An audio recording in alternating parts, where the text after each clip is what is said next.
बच्चों, मैं शैलेंद्र कुमार अपने YouTube channel MS education by SK में आपका स्वागत है। आज हम गणित कक्षा 10 प्रश्नावली 1B को सॉल्व करेंगे। प्रश्नावली 1A मैंने पूरी करा दी है, उसमें जितने भी क्वेश्चन थे आपके सारे कंप्लीट हो चुके हैं। अगर प्रश्नावली 1A देखना चाहते हैं तो हमारे प्लेलिस्ट में जाके वहाँ से आप देख सकते हैं। ठीक है, चलो हम तो इसको सॉल्व करना शुरू करते हैं। ठीक है, आप भी पेन पेंसिल और कॉपी ले लीजिए। ठीक है, हमारे साथ में भी सॉल्व करते हैं ना, ताकि अच्छे से समझ में आए। प्रश्न पहला है, निम्नलिखित संख्याओं को अभाज्य गुणनखंडों के गुणनफल के रूप में व्यक्त कीजिए। ठीक है, यहाँ पे पॉइंट ये आपको नोटिस समझ लें, अभाज्य गुणनखंड यानी संख्याओं का अभाज्य। ये एक ही प्रश्न में ये आपकी संख्या दे रखी है 5 तक, जिनका हम अभाज्य गुणनखंड करेंगे। ठीक है, तो पहला हम करते हैं 140 को। ठीक है, अभाज्य समझते होंगे, आशा करता हूँ आपको पता होगा। नहीं बताएं तो हम बता दें, अभाज्य वो संख्याएं होती हैं जो खुद को और एक से छोड़कर किसी से विभाजित ना हो, वो अभाज्य संख्याएं होती हैं। तो जैसे कि अब हम इसे करेंगे तो दो ऐसी संख्या है जो एक से और खुद को छोड़कर बाकी किसी से डिवाइड नहीं होते, तो दो क्या है, अभाज्य संख्या। यानी जितने भी हम ये यहाँ फैक्टर करेंगे, गुणनखंड मतलब फैक्टर, इंग्लिश में फैक्टर कहते हैं, जो भी इसके हम गुणनखंड करेंगे वो हमारे अभाज्य संख्याओं में ही होने चाहिए। तो इसे हम भाग देंगे, गुणनखंड करेंगे, 2 सत्ते 14 0, फिर हम 2 से करेंगे, 2 3 6, 1 बचा 10 हुआ, 2 पंचे 10, फिर 5 से, क्योंकि 5 भी हमारी अभाज्य संख्या है, 5 भी खुद से और एक को छोड़कर बाकी किसी से नहीं डिवाइड हो रहे, 5 सत्ते 35, लास्ट में हमारा 7 भी डिवाइड हो रहा है, यानी 1 एकन 1। तो इसके जो गुणनखंड बनेंगे हमारे 140 के जो गुणनखंड बनेंगे वो होंगे 2 गुणे 2 गुणे 5 गुणे 7। ठीक है, यानी ये इसके गुणनखंड बन रहे हैं। अच्छा, जो एक ही नंबर को अगर 2 बार आ रहा है तो हम इसे ऐसे भी लिख सकते हैं, यानी 2 का स्क्वायर, 2 बार है, इसके 2 का स्क्वायर गुणे 5 गुणे 7। ये काहे का गुणनखंड हो जाएगा हमारा 140 का गुणनखंड। ठीक है, तो ये आंसर हो जाएगा। ठीक है, सेकंड देखते हैं 156 का, 156।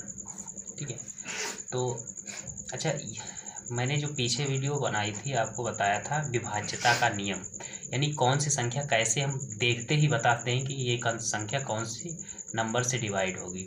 अगर आपने वो वीडियो नहीं देखा है तो प्लीज़ उस वीडियो को जाके ज़रूर देखें, तभी ये अच्छे से यहाँ से समझ में आएगा, वरना आपको यही नहीं समझ में आएगा ये संख्या काटे किससे, हम किससे डिवाइड करें। ठीक है, तो ये 2 से हो जाएगी, 2 सत्ते 14 बचा 1, 16 हुआ, 2 8 16, फिर 2 से करेंगे, 2 3 6 बचा 1, 2 9 18। ठीक है, फिर ये आपका हो जाएगा 13 से। ठीक है, 33 39 और 3 1 3। अब इसके ये गुणनखंड कैसे होंगे, ये होंगे 2 गुणे 2 गुणे 13 गुणे 3। ठीक है, अब इसे हम लिख सकते हैं 2 का स्क्वायर गुणे 13 गुणे 3। ये हमारे इसके गुणनखंड होंगे, यही आंसर हो जाएंगे, यानी हमें सिर्फ गुणनखंड के ही रूप में लिखना है। तीसरा सॉल्व करते हैं, यहीं पे हम देख लेते हैं 38 25। ठीक है, इसे अब देखो, अब विभाज्यता का नियम जो हमने पढ़ाया था आप सबको, उसमें मैंने बताया था कि जिस संख्या के लास्ट में 5 हो वो संख्या 5 से डिवाइड करना शुरू कर दो, फाइनली पूरी डिवाइड हो जाएगी, सोचना है ही नहीं कुछ। तो ये 5 से डिवाइड करना शुरू करते हैं, 5 सत्ते 35 बचा 3, यहाँ 32 होगा, 5 छक्का 30 बचा 2 बचा 25। ये भी फिर 5 से हमारा डिवाइड हो जाएगा, क्योंकि इसमें भी लास्ट में 5 है। तो 5 एकन 5 बचा 2 26 बचा 25 बचा 1 5 3 15। ठीक है, ये 3 से, यानी ये जो भी संख्या लोगे वो अभाज्य संख्याएं ही होनी चाहिए। आप देख रहे हो मैंने जो भी कराए हैं सब अभाज्य संख्याएं हैं। ये 3 15 3 एकन 3, 3 से फिर 3 एकन 3, 3 सत्ते 21 17, फिर 17 एकन 17, क्योंकि 17 खुद अपने आप में अभाज्य संख्या है, 17 किसी कटी है नहीं। तो ये हम यहाँ पे इसके जो गुणनखंड बनेंगे हमारे अभाज्य गुणनखंड, वो 5 गुणे 5 3 गुणे 3 गुणे 17। ठीक है, तो इसका जो 5 2 बार है तो हम इसका इस तरीके से लिख सकते हैं, 5 का स्क्वायर, 3 2 बार है 3 का स्क्वायर गुणे 17। ये आंसर हो जाएगा। यानी आपका पहले का 140, एक दूसरा 156, तीसरा 38, 25, जो दो संख्या हैं वो नीचे हम सॉल्व करते हैं। ठीक है, नेक्स्ट पेज पे। तो ये आपका फोर्थ वाला जिसमें लिखा है कौन सी संख्या थी, 5005। ठीक है, इसके हम गुणनखंड करेंगे। मैंने बताया कि जिसके लास्ट में 5 हो वो 5 से डिवाइड हो जाएगी। 5, 5 एकन 5, 2 जीरो ऐसे आएंगे, 5 एकन 5। ठीक है, फिर ये लास्ट में आपका 1001, ये आपका डिवाइड होगा 11 से। ठीक है, 11 से डिवाइड करें, 11 निमा 99 और 11 एकन 11। 11 भी अभाज्य संख्या है। अब 23 सत्ती 91 होता है, 13, 23 सत्ती 91, 13 भी अभाज्य संख्या और 7 भी अभाज्य संख्या है। ठीक है, तो इसके गुणनखंड हम लिख सकते हैं, क्या होंगे, 5 गुणे 11 गुणे 13 गुणे 17। यही आंसर होगा। यानी जो 5005 है उसके अभाज्य गुणनखंड में 5, 11, 13 और 17 होगा। ठीक है, फिफ्थ जिसका नंबर दे रखा है 74, 29। ठीक है, इसका जब गुणनखंड करेंगे तो पहले ये आपका हो जाएगा 17 से डिवाइड हो जाएगा। ठीक है, तो 17 से करते हैं। 17 चक्कू 68, बचा कितना, इधर 74 में से 68 माइनस करेंगे तो आपका हो जाएगा 4, 2, 6, 62 हो जाएगा। ठीक है, तो 17 51, 51 होगा। फिर बचा कितना, 11, 119 हुआ। 17 सत्ती 119 होता है, डिवाइड हो गया। अब ये संख्या आपकी 19 से डिवाइड हो जाएगी। ठीक, 19, 19 दूना 38, बचा कितना, 5, 57 हुआ। 19 तियाँ 57 और 23 खुद अपने आप में अभाज्य संख्या है, तो 23 एकम 23। तो जो इसके गुणनखंड होंगे आपके वो होगा 17 गुणे 19 गुणे 23। ये इसके गुणनखंड हो गए। यानी आपने जो पांचों क्वेश्चन, पहले क्वेश्चन के जो पांचों दे रखे थे, 5 संख्या दे रखे थे जिनके अभाज्य गुणनखंड पता करने थे। ठीक है, तो ये 5 अभाज्य गुणनखंड मैंने कर दिए। ठीक है, अच्छा, आशा करता हूँ आपको भी अच्छे समझ में आ गए होंगे। अगर नहीं समझ में तो एक बार फिर से वीडियो पीछे करके देख सकते हैं। चलते हैं नेक्स्ट सेकेंड क्वेश्चन सॉल्व करते हैं। तो अब हम क्वेश्चन नंबर 2 को सॉल्व करेंगे, जिसमें लिखा है पूर्णांकों के निम्नलिखित युग्मों के HCF और LCM ज्ञात कीजिए। ठीक है, तथा इसकी जांच कीजिए कि दो संख्याओं का गुणनफल बराबर HCF गुणे LCM है। यानी दोनों संख्याओं का गुणनफल तथा HCF तथा LCM का जो गुणनफल होगा वो बराबर होना चाहिए। ठीक है, तो ये संख्याएं दे रखी हैं। ये प्रश्न नंबर 2 ही का पहली संख्याएं दे रखी हैं, दूसरी संख्या ये दे रखी, तीसरी में ये दे रखी है। ठीक है, तो पहला हम सॉल्व करते हैं। पहले तो हम इसका HCF निकालेंगे। HCF निकालने के लिए छोटी संख्या से बड़ी संख्या को भाग देते हैं। ठीक है, तो ये आपका हो जाएगा 3 बार में जाएगा। 3 18, 3 दूनी 6 और 1 7। ठीक है, माइनस करेंगे, 11 में से 8 जाएगा आपका 3 और यहाँ बचा आपका 8 के साथ जाएगा 1 13। और फिर यही जो शेष फल होता है उसे हम भाजक बना देते हैं। 26 आपका यहाँ आ जाएगा। ठीक है, 13 दूनी 26। और जब शेष फल 0 बच जाता है तो उसी वही भाजक जो होता है वो हमारा HCF हो जाता है। ठीक है, तो दोनों संख्याओं का जो HCF निकल के आया वो क्या होगा, HCF निकल के आया वो हमारा 13। ठीक है, अब LCM निकालने के लिए क्या करते हैं, दोनों संख्याओं को गुणनखंड से निकाल लेंगे। 26 51, ये ऐसी संख्या से भाग देंगे कि ताकि दोनों संख्याओं को डिवाइड कर सके। 13 दूनी 26, 23 सत्ती 91।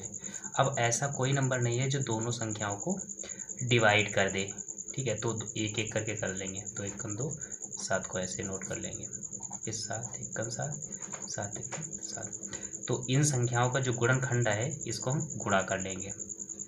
13 गुणे 2 गुणे 7, 13 दूनी 26 और 26 सत्ते आपका आएगा 182।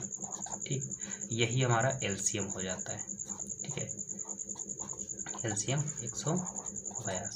ठीक है, तो जो HCF निकल के आया वो 13 और LCM निकल के आया 182।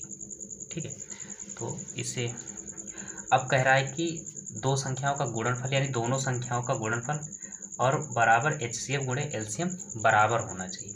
ठीक है, तो यहाँ पे हम लिख सकते हैं इस तरीके से, ये बायां पक्ष और ये इधर का दायां पक्ष। ठीक, ये हो गया। अब बाएं पक्ष में क्या है, दोनों संख्याओं का गुणनफल। दोनों संख्याएं क्या थी आपकी, 26 गुणे 91। ठीक है, बराबर। और HCF एलसीएम यानी 13 आपका हो गया HCF एलसीएम 182। ठीक है, और जब इसका हम गुणा करेंगे दोनों को तो इधर का आ जाएगा आपका 2366 ये आएगा। और 13 और 182 का जब गुणा करेंगे तो फिर सेम वही आएगा 23 और 66, यानी दोनों के बराबर, यानी दोनों संख्या को गुणा कर रहे हैं तब इतना आ रहा है, और दोनों एलसीएम HCF का गुणा कर रहे हैं तब भी इतना आ रहा है, यानी ये हमारा सही है। तो यहाँ लिख देंगे सिद्ध हुआ, सिद्ध हुआ।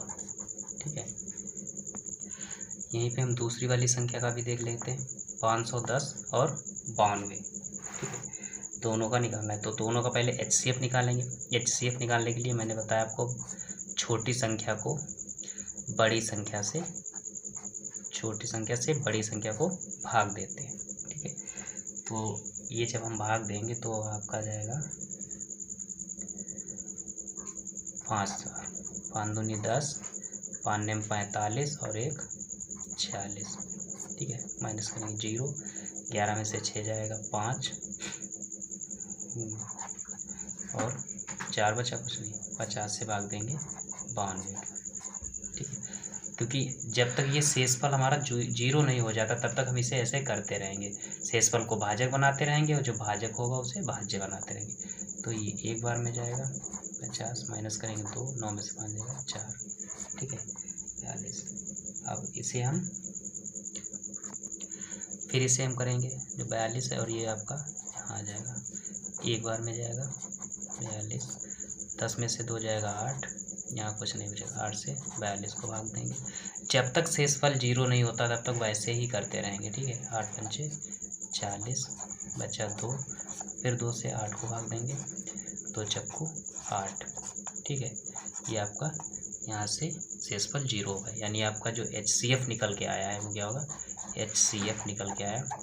जब हमारा शेषफल 0 हो जाए तो जो उसका भाजक बचता है, ठीक है, वही हमारा HCF होता है। तो HCF आपका 2 आ गया। अब हम इसका LCM निकालते हैं इन दोनों नंबरों का। LCM निकालने के लिए दोनों संख्याओं को, जैसे हम पहले इस क्वेश्चन में ये LCM निकाला था वैसे यहाँ निकालेंगे। 510 और 92 दो संख्याएं हैं। ठीक है, ये 2 से डिवाइड हो जाएंगी, 2 दूनी 4, बचा 1, 2 पंचे 10, बचा 1, 2 पंचे 10, ये और ये 2 चक्कू 8, 2 चक 12, फिर 2 से हो जाएंगे, 2 एकन 2, 2 दूनी 4, सॉरी ये 2 से नहीं यहाँ पे हो पाएगा। ठीक है, यहाँ 2 से नहीं डिवाइड होगा, ये आपका डिवाइड हो जाएगा, देखते हैं हमारा ये 2 से नहीं डिवाइड, यानी ऐसा कोई नंबर भी नहीं है जो दोनों संख्याओं को एक साथ डिवाइड करे। तो फिर हम एक एक करके डिवाइड करेंगे। ठीक है, ये 5 से डिवाइड करेंगे इसे, तो ये हो जाएगा 5 25। ठीक है, और 5 एकन 5। इसे हम ऐसे ही नोट कर लेंगे, आगे पूरा संख्या ऐसे ही पूरी संख्या नोट कर लेंगे। ठीक है, फिर ये आपका क्या मतलब, इसे फिर 17 से डिवाइड कर लेंगे, 17 या 51, ये ऐसे ही नोट कर लेंगे। ठीक, एक एक करके फिर डिवाइड कर, 3 एकन 3 और ये 46 ऐसे नोट। ये आपका फिर 23 दूना 46 होता है। ठीक है, एक और फिर बचा गया लास्ट में 2 एकन 2। ठीक, तो इसका जो गुणनखंड होगा जाके 2 गुणे 5 गुणे 17 गुणे 3 गुणे 23 और गुणे 2। ठीक है, ये आपका क्या निकल के आएगा, जो इसका गुणनखंड होगा वो हमारा यानी LCM। ठीक है, यानी LCM निकल के आएगा। ठीक है, तो जो इसका गुणनखंड होगा तो आप इसका गुणनखंड कर लीजिएगा, मैंने पहले ही कर लिया। तो इसका जो गुणनखंड करेंगे, यानी अलग से मैंने कर लिया है क्योंकि रफ कार्य बहुत ज़्यादा हो जाएगा अलग अलग गुणा करने से, तो आपको इसका गुणा खुद अपने आप से कर लीजिएगा। ठीक है, गुणा करके बताना कितना आया था, 23,460। ये इसका क्या आया, LCM आया है। ठीक है, और फिर कह रहा है कि हमें सिद्ध भी करना है, तो ये आपका बायां पक्ष और बराबर दायां पक्ष। ठीक, संख्या लिख, यानी दोनों साइड में बराबर। इधर दोनों संख्याओं का गुणनफल यानी 510 गुणे 92 बराबर HCF गुणे LCM 2 गुणे 23 460। जब इन दोनों का गुणनफल होगा यानी जो गुणा होगी वो आपकी आएगी 46,920। ठीक, खुद से भी आप गुणा करके चेक कर सकते हैं, मैंने अलग से कर लिया था रबर में, इसमें डायरेक्ट बता रहा हूँ आपको। ठीक है, और इधर जब गुणा करेंगे तो इधर भी वही आएगा 46,920। इसे लिख सकते हैं, ये सिद्ध हुआ। ठीक है, यही मेरा आंसर हो जाएगा। ठीक है, तो ये जो आपका इसका क्वेश्चन नंबर 3 बचा हुआ है, यानी 336 और 54, इसका भी सेम जैसे मैंने पहला और दूसरा बताया है। ठीक है, ये आपका पहला हो गया था, ये आपका सेकंड हो गया, जैसे बताया है वैसे ही सेम होगा थर्ड। तो मैं आशा करता हूँ आप थर्ड वाला कर भी लेंगे और आपके लिए एज अ होमवर्क के रूप में है। ठीक है, अगर नहीं हो पाता है तो कमेंट बॉक्स में बताइएगा, तो फिर करवा दिया जाएगा, क्योंकि वीडियो बड़ा हो रहा है। इसलिए अगर आप चाहते हैं कि अगर आपके दोस्त भी को मैथ अच्छी आए, वो भी पढ़ना चाहें, तो उन्हें अपने दोस्तों को वीडियो शेयर करें, और हमारे चैनल पे नए हैं तो चैनल को सब्सक्राइब करें।